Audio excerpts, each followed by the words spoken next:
Justin Barrett, a man who leads Clown Éireann, recently decided to don military attire and address his nation, the Irish nation.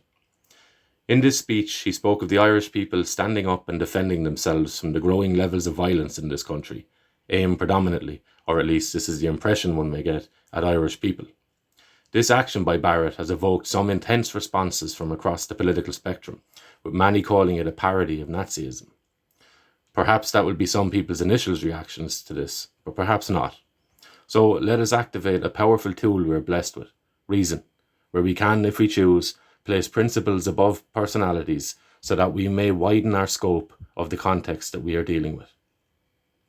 Consciously choosing to explore the overall message instead of falling into the socially conditioned response is fundamental to forming our own informed opinion, something sorely lacking across all quarters today. So firstly, what is being represented in Mr. Barrett's speech? We see the image, a man dressed in uniform, with a gathering of men in formation behind him. We see flags, a nation's flag, and the flag of this group, Clown Éireann. The uniform, which is a conscious decision and choice of clothing. It represents a daily reminder of one's dedication to the battle linked to this uniform. We take from that discipline, dedication. This is an image of men standing for something. But what do the words tell us? Quote, in the next 20 or 30 years, we will either have victory or we will have death. These words are definitive in their assessment of the future. Certainly, whether correct or misguided, the speaker is offering the viewer two potentials for the future of the Irish people. This or that. Perhaps a black and white logical fallacy, or it may simply be a confidence in the speaker's reading of the current trajectory. What is the message? Quote, we will protect ourselves. An Scian Náisiúnta, the national shield. This gives images of strength, protection, defence, boundaries.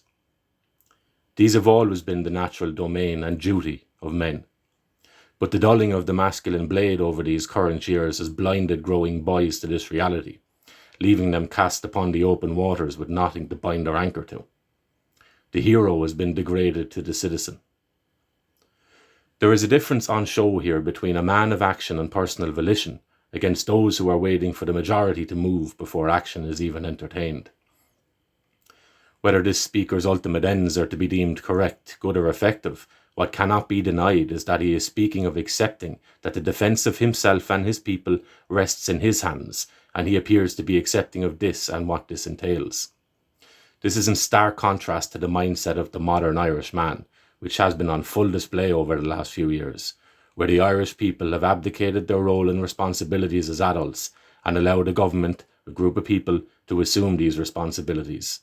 This is indeed how tyrants are created, by you and me, when we decline our adult duties. Optics. A particularly popular reaction to the actions of this man has been that, quote, this may be off-putting to the average person, end quote. The average person who, if we look to the previous few years for evidence of this, simply wish to be led, wish to be dictated to, wish to be directed and told what to do. Counter to this extreme approach, we will be best trying to get the average person on side by slow feeding them at a palatable pace. That's the game of politics, isn't it? And the pillar of our politics is the levelling of all perspective to the average. That is democracy. Perhaps this time in our history is leaning instead toward the rebirth of men of action, who no longer await the approval of the masses, who've continuously shown that they will buckle under the tyrant's commands. Perhaps what Ireland needs is for those individuals who are animated enough to throw their singular flame at the darkness and to begin to be moved solely by their own nature and not by the neighbour's boulabos. Is there not a place at the moment for a benevolent shepherd who wishes to steer his flock away from the wolves? For, as ever, we are dealing with people, types of people, and two fundamental character types best embody the reality of the difference between what we know and what we hope to be the case in some coming day. With that being said, it appears that Justin Barrett embodies the character type who reads the land as they read it and is attempting to engage with the reality of it in the present moment, not in a hopeful perspective of what may come tomorrow. Whilst others seem content on playing the waiting game, where the hope is that enough people wake up and then Then what? Take action. So to conclude, again, we elevate principles before personalities. And this message, the speaker aside, offers to us traits and tendencies that we all must reckon with, instead of simply ridiculing those who attempt to animate something different, something martial, something uncertain, perhaps something frightening. For all quibbles aside, this speech and the associated flavour of it is a direct challenge to the modern Irish man. Do you accept your role as the defender of the castle, or do you simply fluff the pillows for the impostor who you have allowed reside in your own bed?